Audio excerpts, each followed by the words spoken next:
इकरा चौधरी जी।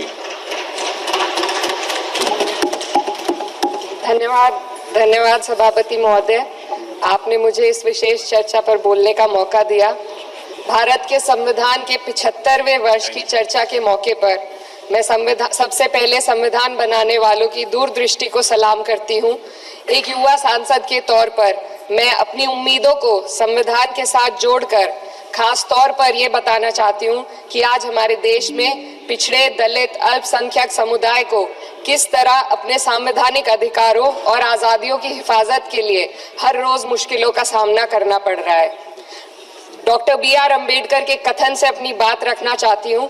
उन्होंने कहा था, मुझे अपने भारतवर्ष पर फक्र है कि जिसके पास ऐसा संविधान है जो लोकतंत्र, समाजवाद और सेक्युलरिज्म को संजोता है। लेकिन आज ऐसा लगता है जैसे संविधान की किताब तो है पर इसे चलाने वालों का ईमान गुम हो गया है। आज हिंदुस्तान में हर वर्ग को किसी न किसी चुनौती का सामना करना पड़ रहा है, मगर अल्पसंख्यक, खासतौर पर मुसलमानों पर जो कहर टूटा है वो किसी से छुपा नहीं है। ये लोग सिर्फ अपने मजहबी पहचान की वजह से निशाने पर हैं। संविधान का अनुच्छेद 15 कहता है कि किसी भी नागरिक के साथ धर्म, जाति या किसी और वजह से भेदभाव नहीं होना चाहिए, लेकिन हकीकत इसके उलट है। हालात इस कदर बिगड़ चुके हैं कि hate speech, mob lynching, bulldozer द्वारा घरों को गिराने की घटनाएं आम हो गई हैं। खास तौर पर उत्तर प्रदेश में, जहां ऐसा लगता है जैसे कानून के नाम पर जंगल राज चल रहा हो। संभल में जो हुआ वो सबके सामने है। पुलिस के संरक्षण में निर्दोष लोगों की हत्या की गई और सरकार ने चुप्पी साध ली। अल्पसंख्यकों पर हिंसा बढ़ती जा रही है, मगर सत्ता में बैठे लोग या तो आंखें मूंदे हुए हैं या फिर इन घटनाओं को बढ़ावा दे रहे हैं। हद तो तब हो जाती है जब न्यायपालिका की बात भी अनसुनी कर दी जाती है। सुप्रीम कोर्ट ने मॉब लिंचिंग पर 11 सूत्रीय निर्देश जारी किए थे। इसमें साफ कहा गया था कि राज्य सरकारें और पुलिस इस तरह की घटनाओं को रोकने और दोषियों पर सख्त कार्रवाई करने के लिए जिम्मेदार है, लेकिन आज भी इन निर्देशों पर अमल नहीं हो रहा है। हाल ये है कि मॉब लिंचिंग को रोकने की बजाय सत्ता में बैठे लोग आग में घी डालने का काम कर रहे हैं। उनकी जुबान से ऐसी बातें निकलती हैं जो नफरत को और बढ़ावा देती है। यह अशांति अब इतनी गहराई तक फैल चुकी है कि हमारे समाज के धर्मनिरपेक्ष चरित्र पर गंभीर सवाल उठ रहे हैं। साल की शुरुआत में ही कई राज्यों में दुकानदारों को अपने नाम बोर्ड पर लगाने के लिए मजबूर किया गया। इसे सेहत और सुरक्षा के कानूनों का हिस्सा बताया गया, मगर असल मंशा कुछ और थी। ये कदम खास तौर पर मुसलमान दुकानदारों को निशाना बनाकर उठाया गया ताकि उनकी रोजी रोटी पर चोट की जाए। पिछले हफ्ते मुरादाबाद में एक मुस्लिम डॉक्टर को हिंदू बहुल्य मोहल्ले में घर खरीदने पर विरोध झेलना पड़ा। वजह बताई गई कि इससे मोहल्ले की सामाजिक शांति बिगड़ जाएगी। अब आप ही बताइए, क्या ये वजह सही है, जायज है?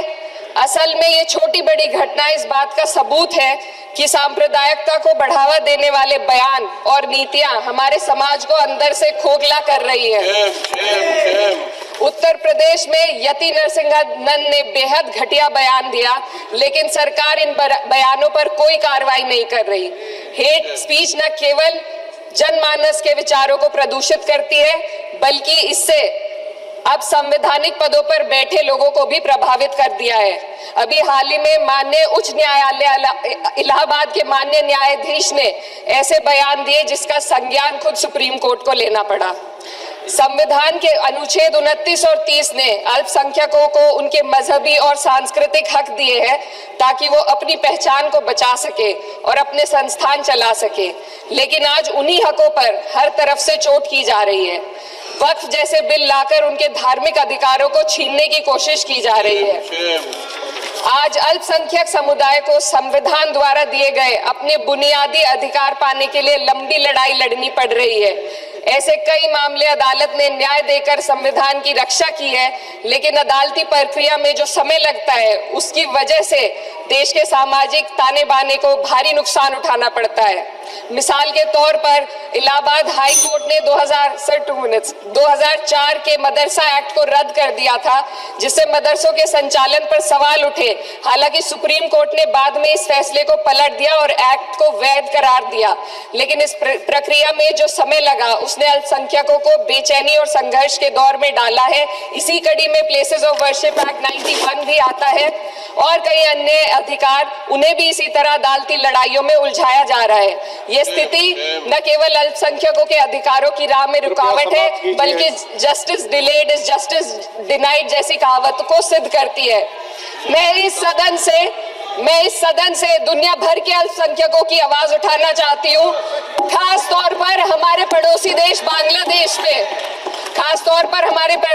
बांग्लादेश में अल्पसंख्यकों के साथ जो हो रहा है वे दिल को गहरे तक चोट पहुंचाने वाला है। उनकी जान माल की हत्या की जा रही है। बांग्लादेश हो या हिंदुस्तान हो या कोई और देश, अल्पसंख्यकों की सुरक्षा, इज्जत और अधिकारों की हिफाजत हर सरकार की सबसे पहली जिम्मेदारी होनी चाहिए। मैं इस सदन से अपने देश के अल्पसंख्यकों के साथ बांग्लादेश के पीड़ित अल्पसंख्यकों की आवाज को एक साथ उठाना चाहती हूँ। ये वक्त की पुकार है कि हम सब मिलकर ये सुनिश्चित करें कि किसी भी इंसान को उसकी पहचान या मजहब के कारण डरकर जीने पर मजबूर ना होना पड़े। जहाँ हक छीने जाते हैं वहाँ अमन खो जाता है। ये बात हर सरकार को समझनी चाहिए। अगर हम सच में अपने संविधान का सम्मान करना चाहते हैं तो हमें नफरत और भेदभाव को खत्म करना होगा। हमें ये दिखाना होगा कि ये मुल्क हर वर्ग, हर जाति, हर धर्म और हर समुदाय का है, और जब तक ऐसा नहीं होगा तब तक संविधान की आत्मा सिसकती रहेगी। सर, अपनी बात को खत्म करते हुए मैं एक शेर अर्ज करना चाहती हूँ। ये दाग दाग उजाला, ये शब गजीदा शहर, वो इंतजार था जिसका ये वो शहर तो नहीं। लेकिन अगर इस सदन में बैठे हम सभी सदस्य ये ठान ले कि हमें संविधान के मूल्यों को लागू करना है और उसे लागू करने का प्रयास करें, तो वह सुबह जरूर आएगी जिसके लिए लाखों भारतवासियों ने अपने जानों की कुर्बानी दी थी। श्री हनुमान बेनीवाल जी, श्री हनुमान